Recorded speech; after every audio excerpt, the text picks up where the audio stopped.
Good morning students. आज हम करेंगे नया चैप्टर इंट्रोडक्शन टू ट्रिग्नोमेट्री। आपके लिए नया है चैप्टर। इसमें बेटा एक तो ये बात ध्यान रखनी है, ये हमेशा राइट एंगल ट्राइंगल में ही होती है हमारी ट्रिग्नोमेट्री। तो उसके लिए जो हमारा हाइपोटेन्यूस जो है बेस के साथ जो एंगल बनाता है वो ही एंगल माना जाता है। ये तो आप या ऐसे भी ले सकते हो और ऐसे भी। तो उस केस में आपका ये हाइपोटेन्यूस हो जाएगा और ये बेस हो जाएगा। तो साइन होता है हमारा P/H यानी परपेंडिकुलर अपॉन में हाइपोटेन्यूस। और इसको कई बार तुम्हारे ऑप्शन में MCQ में आ जाता है, तो उसमें लिख देते हैं ये देखो एंगल B के अपोजिट वाली साइड और डिवाइड में hypotenuse, side opposite to angle B upon में हाइपोटेन्यूस। कोस भी होता है आपका बेस बाय हाइपोटेन्यूस, यानी बेस क्यों कौन सा है, side adjacent to angle B upon में हाइपोटेन्यूस। मेनली तो आपको यही ध्यान रखना है P/H B/H। लेकिन कई बार ऑप्शन में एक नंबर के क्वेश्चन में इस तरह से दे देते हैं, तो इसलिए मैंने आपको ये भी करवा दिया। tan B होता है हमारा P/B। tan B को हम commonly sine B upon cos B भी लिख सकते हैं। यदि हमें साइन और कोस की वैल्यू पता हो तो हम tan के आराम से निकाल सकते हैं, साइन बाय कोस, ठीक है। और अगर इसको लैंग्वेज में लिखेंगे तो side opposite to angle B upon में side adjacent to angle B, तो ये होगा हमारा tan B। अब देखो बेटा, साइन का अपोजिट हमारा होता है कोसेक, पूरा नहीं बोलते कोसिकेंट, हमेशा कोसेक B। तो ये इसका अपोजिट होता है H/P। कोस का उल्टा होता है सेक B यानी H/B। और tan का उल्टा होता है कोट, कोट होता है हमारा B/P। P/B होता है तो ये हो जाएगा B/P। और इसको आप शॉर्ट फॉर्म में भी ऐसे भी याद कर सकते हो, पंडित बद्री प्रसाद हर हर बोले, पंडित बद्री प्रसाद हर हर बोले।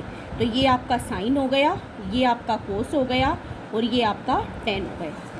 आपको सिर्फ साइन कोस tan याद रखना है। साइन का अपोजिट अपने आप वैल्यू पता चल जाएगी, इसका अपोजिट करेंगे कोसेक, कोस का अपोजिट करेंगे सेक और tan का अपोजिट करेंगे कोट। तो अब आती है हमारी एक्सरसाइज 8.1। इसमें देखो राइट एंगल डेट B दी हुई है ट्राइंगल, और AB 24 दिया हुआ है और BC 7 दिया हुआ है। हमें डिटरमाइन करना है साइन A कोस A, इसलिए हमने यहाँ पर एंगल A ले लिया, ठीक है, क्योंकि हमें A निकालना है। तो इसलिए अब पहले हमें AC की वैल्यू चाहिए, तो बाय पाइथागोरस थ्योरम AC की वैल्यु निकालेंगे। AC की वैल्यू हमारी आ जाएगी 25 सेंटीमीटर। तो साइन A निकालना है P/H, तो P/H यानी 7/25। कोस A हो जाएगा 24 अपॉन में 25। फिर हमें निकालना है साइन C। या तो आप दोबारा से ट्राइंगल बना लो, उसमें आपका AC तो सेम रहेगा, बस यहाँ C आ जाएगा और यहाँ पर A आ जाएगा। और B ये है ही हमारा, लेकिन AB 24 जो है वो ये हो जाएगा हमारा 24, ये हो जाएगा 7 और AC हमारा सेम रहेगा 25। साइन C निकालेंगे, साइन हो जाएगा P/H 24/25 और कोस C हो जाएगा 7/25, ठीक है। सेकंड क्वेश्चन में हमें निकालना है tan P minus cot R। तो इसमें देखो हमें दिया हुआ है 12 और 13। QR की वैल्यू हम निकालेंगे बाय पाइथागोरस थ्योरम। तो QR² क्या हो जाएगा, हाइपोटेन्यूस में से परपेंडिकुलर माइनस कर देंगे तो हमारी QR की वैल्यू आ जाएगी, ये आ जाएगी हमारी 5। ये 5 हो गया। तो यहाँ से ये देखो R है एंगल, तो कोट R निकलेगा, tan P नहीं निकलेगा यहाँ से। तो कोट R हमारा क्या होता है B/P, 5/12। tan P निकालने के लिए या तो आप अलग डायग्राम भी बना सकते हो या फिर इसको ऐसे कर लो, ये tan P होगा तो ये हमारा बेस हो गया और ये हमारा हो गया परपेंडिकुलर, यानी 5/12। तो tan P minus cot R निकालेंगे, दोनों वैल्यू पुट करेंगे तो ये आपस में कैंसिल हो जाएंगे, 0 आ जाएगा। ये हो गया आपका सेकंड क्वेश्चन।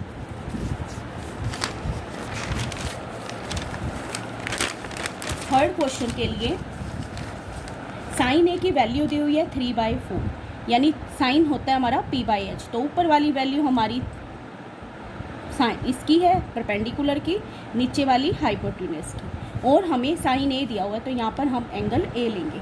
तो यहाँ से हमने बेस की वैल्यू निकाली बाय पाइथागोरस थ्योरम, 16 माइनस 9 7, और AB की वैल्यू आ गई हमारी √7। तो कोस A क्या हो जाएगा हमारा √7/4 और tan A हमारा क्या हो जाएगा 3/√7 P/B। ये हो गया थर्ड क्वेश्चन। अब देखिए फोर्थ क्वेश्चन में हमें दिया हुआ है 15 cot A is equal to 8। तो कोट ए की वैल्यू हमारी क्या आ गई 8/15 और कोट हमारा क्या होता है b/p, यानी b की वैल्यू है 8 और p की वैल्यू है हमारी 15। तो यहाँ से हम ac की वैल्यू फाइंड आउट करेंगे बाय पाइथागोरस थ्योरम। तो ये आ जाएगा 225 प्लस 64, 289 हमारा किसका स्क्वायर होता है 17 का। तो साइन ए की वैल्यू कितनी आएगी 15/17 और सेक ए यानी कोस का उल्टा, कोस हमारा होता है b/h, तो ये हो जाएगा h/p 17/8। तो ये हो गया आपका फोर्थ क्वेश्चन। फिफ्थ क्वेश्चन के लिए देखो सेक थीटा की वैल्यू हमें दी हुई है 13/12। अब ये आपके लिए नई टर्म आई है थीटा, इसको हम बोलते हैं थीटा। तो थीटा के लिए जब हमें कोई भी एंगल यहाँ नहीं मानना ABC, ये वाला एंगल हमें दिया हुआ है थीटा, तो हम यहाँ पर ABC कुछ भी लिख सकते हैं। तो उसके लिए देखो सेक थीटा दे रखा है, इसमें दिया हुआ बेटा आपको सेक थीटा, ये वर्ड है हमारा थीटा नया है आपके लिए। ये दिया हुआ है 13/12। सेक होता है हमारा कोस होता है b/h, तो सेक उसका अपोजिट होगा h/b यानी 13 और 12। तो यहाँ से हम AC की वैल्यू निकालेंगे तो ये कितना आ जाएगा 169 माइनस 144 25 और AC की वैल्यू आ गई 5। तो हमें इसकी ऑल अदर ट्रिग्नोमेट्रिक रेशियो निकालनी है। हमारी ट्रिग्नोमेट्रिक रेशियो होती हैं 6। तो एक हमें गिवन है, हमें 5 फाइंड आउट करनी है। तो कोस निकालेंगे, कोस तो सेक का उल्टा होता है 12/13 हो जाएगा। साइन क्या हो जाएगा p/h 5/13, कोसेक साइन का उल्टा यानी 13/5। टेन थीटा क्या हो जाएगा 5/12 और कोट क्या हो जाएगा 10 का अपोजिट यानी 12/5। तो ये हो गया आपका फिफ्थ क्वेश्चन। अब देखिए सिक्स्थ क्वेश्चन। सिक्स्थ क्वेश्चन में हमें A और B एक्यूट एंगल दिए हुए हैं और हमें दे रखा है cos A equal to cos B। हमें प्रूव करना है एंगल A और B इक्वल है। तो इसमें देखो अलग अलग ट्राइंगल है, एंगल A और B दिया हुआ है इसलिए मैंने यहाँ पर A और यहाँ पर B। तो ये ट्राइंगल APQ और ये हो गई BRS। तो इसमें देखो कोस A क्या होगा AP/AQ और कोस B क्या होगा BR/BS। ठीक है, लेकिन हमें क्या गिवन है कोस A और कोस B इक्वल हैं, तो ये दोनों इक्वल करेंगे AP/AQ इक्वल टू BR/BS। तो AP के नीचे हम BR लेके आएंगे। क्यों लेके आएंगे? क्योंकि हमें इसे सिमिलर प्रूव करना है। तो AP सिमिलर है BR के। तो ये देखो AP/BR और AQ को उधर ले गए AQ/BS। इसको हम मान लेते हैं सम कांस्टेंट K। अब देखो यहाँ से हम PQ की वैल्यू बाय पाइथागोरस थ्योरम निकालेंगे तो क्या आ जाएगा AQ² minus AP² under the root. RS की वैल्यू निकालेंगे BS² minus RB² under the root. इन दोनों को डिवाइड करेंगे तो ये देखो बेटा AQ की वैल्यू यहाँ से निकालेंगे हम। AQ की वैल्यू क्या आ जाएगी KBS और AP की वैल्यू KBR। ये दोनों वैल्यू इसमें रखेंगे, स्क्वायर करेंगे KBS का होल स्क्वायर माइनस KBR का whole square upon root BS² minus RB²। K² common आ जाएगा BS² minus RB² upon under root BS² minus RB²। इसको हम बाहर लेके आएंगे तो इसका रूट कैंसिल हो जाएगा, ओनली K आएगा और ये आपस में कैंसिल हो जाएंगे। अब इस K की वैल्यू हमारी क्या आ गई PQ/RS। ये वैल्यू हम इसमें रख देंगे। तो AP/BR AQ/BS और PQ/RS बाय SSS क्राइटेरिया दोनों ट्राइंगल क्या हो जाएंगे हमारी सिमिलर और by CPST rule angle A is equal to angle B। हमें यही प्रूव करना था। ठीक है, सेवंथ क्वेश्चन में देखो, सेवंथ में दिया हुआ है cot theta is equal to 7/8 यानी B/P। 10 का अपोजिट होता है B/P 7/8। तो हम यहाँ से हाइपोटेनस की वैल्यू निकालेंगे तो ये हो जाएगा 8² प्लस 7² 64 प्लस 49 रूट 113। अब हमें इसकी वैल्यू निकालनी है। तो ये देखो 1 plus sine theta 1 minus sine theta A plus B A minus B A plus B A minus B। तो A² माइनस B²। ऊपर वाला हो जाएगा 1 माइनस साइन स्क्वायर थीटा, नीचे वाला हो जाएगा 1 माइनस कोस स्क्वायर थीटा। तो साइन थीटा की वैल्यू निकाल लेते हैं, क्या आएगा P/H 8/√113 और कोस थीटा 7/√113। अब इसमें रखेंगे value 1 minus sine square theta यानी इसका स्क्वायर करेंगे तो 64/113 और इसका करेंगे 1 माइनस 49/113। रूट से ये स्क्वायर से ये रूट हट जाएगा तो ये आ जाएगा एलसीएम आपका 113 ऊपर, 113 माइनस 64 और ये 113 माइनस 49, 113 से 113 कैंसिल, 49/64। ये हो गया 7 क्वेश्चन।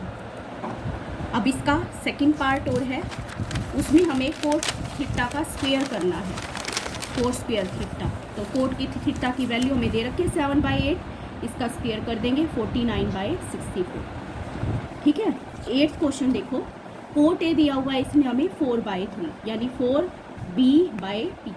यहाँ से ए सी की वैल्यू निकाली, ये क्या आ जाएगा 9/+16, ए सी की वैल्यू आ गई हमारी 5। साइन ए की वैल्यू निकालेंगे 3/5, कोस ए की वैल्यू 4/5 और टेन ए की वैल्यू 3/4। सारी वैल्यू निकाल ली हमने। अब देखो हमें क्या करना है, 1 माइनस टेन स्क्वायर ए और अपॉन 1 प्लस टेन स्क्वायर ए, ये हमारी लेफ्ट हैंड साइड। तो ये हो जाएगा 1 माइनस 9/16 और 1 प्लस 9/16, 16 माइनस 9 7/16 और ये क्या हो जाएगा 25/16। तो ये ऊपर जाके 16/25, 16 से 16 कैंसिल, 7/25। अब इसकी राइट हैंड साइड में क्या है, कोस स्क्वायर ए माइनस साइन स्क्वायर ए। कोस स्क्वायर ए हमारा 4/5 का स्क्वायर माइनस 3/5 का स्क्वायर, 16/25 माइनस 9/25, ये आ गया हमारा 7/25। तो LHS हमें ये देखना था कि ये दोनों इक्वल है या नहीं। हाँ, ये दोनों इक्वल हैं, LHS = RHS। 9 क्वेश्चन देखो, 9 क्वेश्चन में हमें दिया हुआ है tan A = 1/√3। इसमें हमें दे रखा है tan A = 1/√3 यानी P/B। तो यहाँ से हमने AC की वैल्यू निकाल ली, तो √3 का स्क्वायर करेंगे 3 आएगा, 3 + 1 4 और 4 का स्क्वायर रूट होता है 2। AC की वैल्यू 2 हो गई। साइन A हो जाएगा हमारा 1/2, कोस A हो जाएगा √3/2। अब हमें निकालना है साइन C। तो इसको डायग्राम को ऐसे कर लेते हैं, उस केस में हम इसको तो परपेंडिकुलर मान लेंगे और इसको हम बेस मान लेंगे। तो साइन C हो जाएगा हमारा √3/2 और कोस C हो जाएगा 1/2। अब वैल्यू रखेंगे sine A cos C, sine A cos C और plus cos A sine C। Value रखेंगे ये 1/4 प्लस 3/4, ये हो जाएगा 4/4 = 1। अब देखो इसके अंदर सेकंड पार्ट है cos A cos C, cos A cos C √3/2 × 1/2 minus sine A sine C। तो ये आपस में कैंसिल हो जाएंगे और ये हमारा क्या आ जाएगा 0। ये हो गया 9th क्वेश्चन। अब देखिए 10th क्वेश्चन, मोस्ट इम्पोर्टेंट। इसमें हमें दिया हुआ है in triangle PQR right angle date Q। ये राइट एंगल डेट Q दिया हुआ है और PQ हमें दिया हुआ है 5 और क्या दे रखा है PR + QR दे रखा है 25। तो यहाँ से हम PR की वैल्यू निकाल लेते हैं, 25 - QR हो गई। तो बाय पाइथागोरस थ्योरम PR की वैल्यू 25 - QR का होल स्क्वायर = QR² + QP², जो हमें 5 दिया हुआ है। इसके अंदर हम A - B का होल स्क्वायर फॉर्मूला लगाएंगे, 625 + QR² - 50QR और ये QR² + 25। इसको इधर लेके जाएंगे, दोनों माइनस के हो जाएंगे, ये दोनों कैंसिल, -50QR + 600 = 0। इधर लेके जाएंगे माइनस का 600, माइनस माइनस कैंसिल और QR की वैल्यू आ जाएगी हमारी 12। अब PR में रखेंगे, PR की वैल्यू आ जाएगी 25 - 12 13।